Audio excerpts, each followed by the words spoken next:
So we're going to swipe up and go to the camera, which is right here. So at the bottom of the screen, you have a toggle that will switch between taking pictures and taking videos. So if I'm on the camera, the camcorder here, I'm taking videos.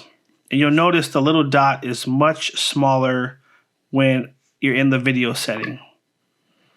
We tap that little dot, that's going to start recording.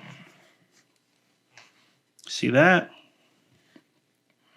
You can zoom by tapping on these little buttons here, or these numbers.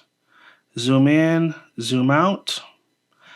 You can also snap pictures while you record video by just tapping on the shutter. This is a shutter button, so I can get really nice high quality pictures while I record video. When you're all done, press the red button to stop. Now, if I want to switch to taking pictures, only pictures, I'm going to tap on the camera. And now the circle is much larger. Now, the same things apply. This is how you zoom out and how you zoom in. And I'm sorry, you might hear my kid screaming in the background. So disregard that. To the right here, you have a button that allows you to switch the camera to the front and the rear. Now, if you want to access more camera settings, you have a few options on screen. One in the upper left corner.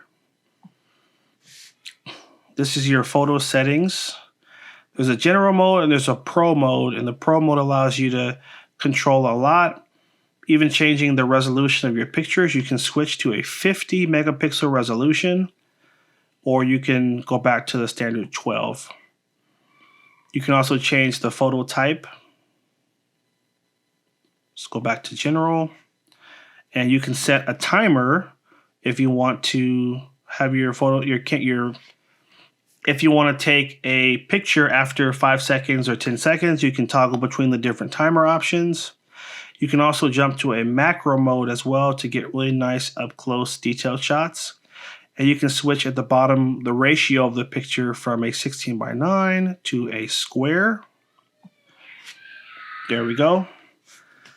And then at the bottom here, you have some other options here. You have a portrait mode, which is great for taking pictures of people because it'll make the person nice and clear and crisp, and it'll make the background blurry.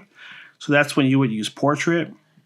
Add Me is a new feature where you can take a picture of someone, and then you can give that person the camera, and you can go jump in the same area, and then it'll add you to the picture. So this is a great setting to use when there really is no one else around and you want to get a picture of you and someone else. You can just take multiple pictures and it will stitch them together, and it will add everyone in to that photo for you. Now, if I go to the camera, I just want to show you, you have some options in there. You have a night sight, slow motion, time lapse. So you have different settings within the camera. Okay, so we just took some pictures and some videos, and now we want to find them on the phone. You're going to go to the Google Photos app, which is right here. And here you can see all the pictures that we just took. And you can go, so they're going to arrange them by the day. So these are pictures we took today, pictures we took yesterday, and there's a bunch of other ones down in there. Now, if you go to collections, here you'll see your photos separated by category. So pictures on your device. These are different albums that I've made. So I went on a camping trip, and this is an album of pictures from that camping trip.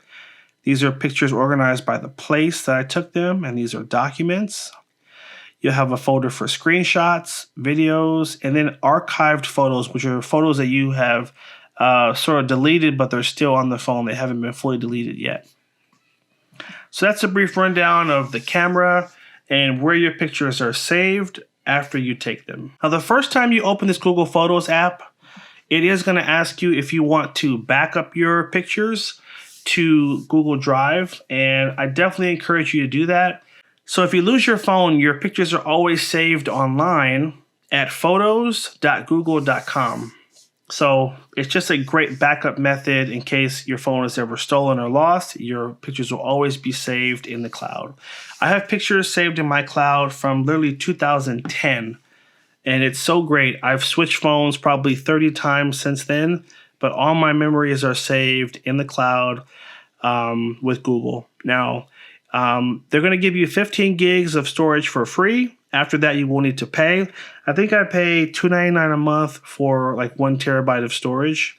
So it's a great option. Obviously, there's a subscription attached to it, but this will allow that your photos are always safe and secure, because things happen, phones break, phones get stolen, but at least you'll never lose your memories. Hope you guys found that video helpful. If it was, please hit that like button down below and make sure you subscribe, and also consider hitting the little heart and leaving us a tip. Now, this was a snippet from our larger beginner video. You can find the full video right here, and here you can find a link to all the other videos I've shot on this phone to help you continue to learn and see all the things you can do with this phone.